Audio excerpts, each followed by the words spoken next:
Have you ever found yourself in a situation so desperate, so critical that you would do anything or go anywhere just to find help? Maybe it was a phone call in the middle of the night or a doctor delivering a diagnosis you never expected. In those moments, we oftentimes find ourselves crying out to God and hoping for a miracle. But let me ask you this. Would you trust God even if He gave you no sign? Would you walk away believing in Him even if you didn't see any change at all? That's exactly what one man did. It's recorded in John chapter 4, verses 46 to 52. And his story, it still speaks volumes to us today. Welcome back to the Passages Unlocked. We attempt to unlock the Bible one verse at a time.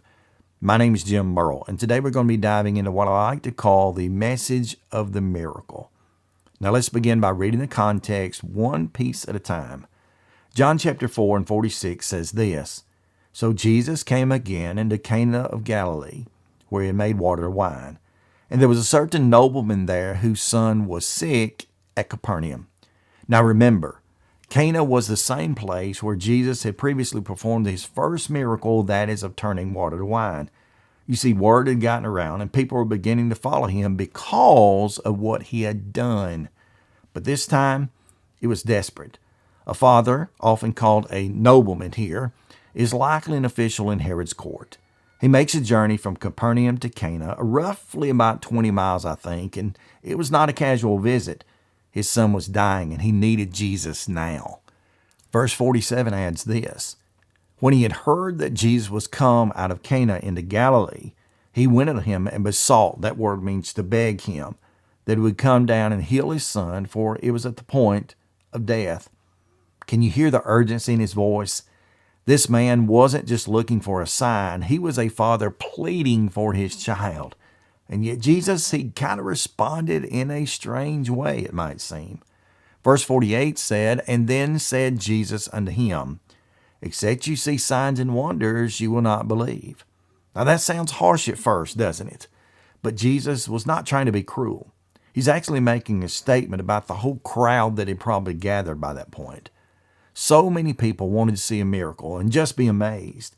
And Jesus is kind of saying, to paraphrase it, if you want to see a show, you got shallow faith. But the nobleman doesn't argue. He simply says in verse 49, "Sir, come down ere my child die." That's humility. That's persistence. That's faith in the making, if you will. Now here comes a turning point in verse 50. "Jesus saith unto him, Go thy way, thy son liveth. And the man believed the word that Jesus had spoken to him, and he went his way." You see, he believed the word. That's it. No dramatic touch, no fireworks going off in the background. It was just simply Jesus saying, "Go." He's healed. And that man, this high-ranking, influential nobleman, he turned around and just simply went home. Let's not rush past that. You see, he didn't see his son get up. He didn't have, like we would, a FaceTime call home to check in, and he just simply walked along in faith. That's the true message of this miracle. It's not just about the healing, it's about the trust that came before it. Now, verse 51 tells us what happened next. "And as he was going down, his servants met him and told him, saying, Thy son liveth." Can you imagine the relief? But he's not done yet. He wants to confirm when the healing took place. Verse 52 adds, "Then inquired he of them the hour which he began to amend or be healed. And he said unto him, Yesterday at the 7th hour the fever left him." Now that's about 1 p.m., the way you translate or convert the time. That's the exact moment or time when Jesus had spoken. The nobleman then realizes this was no coincidence. This was the power of Christ's word. And what happened next? We keep reading. "So the father knew that it was at that same hour in that which Jesus had said unto him, Thy son liveth. And he believed, and his whole house." Verse 53. You see, one man's faith led to an entire household being changed. Now let's pause and ask, what can we learn from the miracle beyond the healing itself? Number one, take Jesus at his word. The nobleman did not demand proof. He believed that Jesus had said something and he walked on accordingly. You see, faith doesn't wait for signs, it responds to Scripture. What about us? Do we only trust God when we see results? Are we willing to take Him at His word? Number 2, trust that God can do work even from a distance. Jesus didn't go home to see the boy.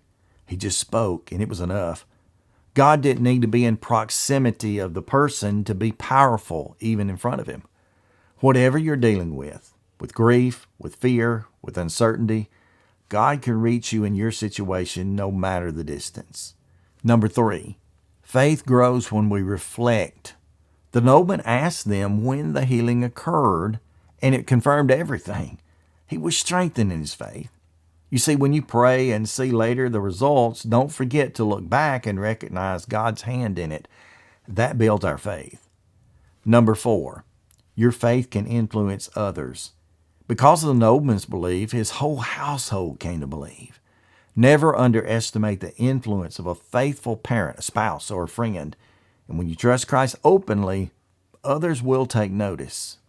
So as we close, remember this. The message of the miracle in John 4 isn't that a boy was healed. It's that faith in Jesus' word is enough, even before the answers begin to come. So today, are you walking in faith? Are you trusting Jesus even when the answer doesn't seem visible yet? If so, keep going. The God we serve, He's already at work.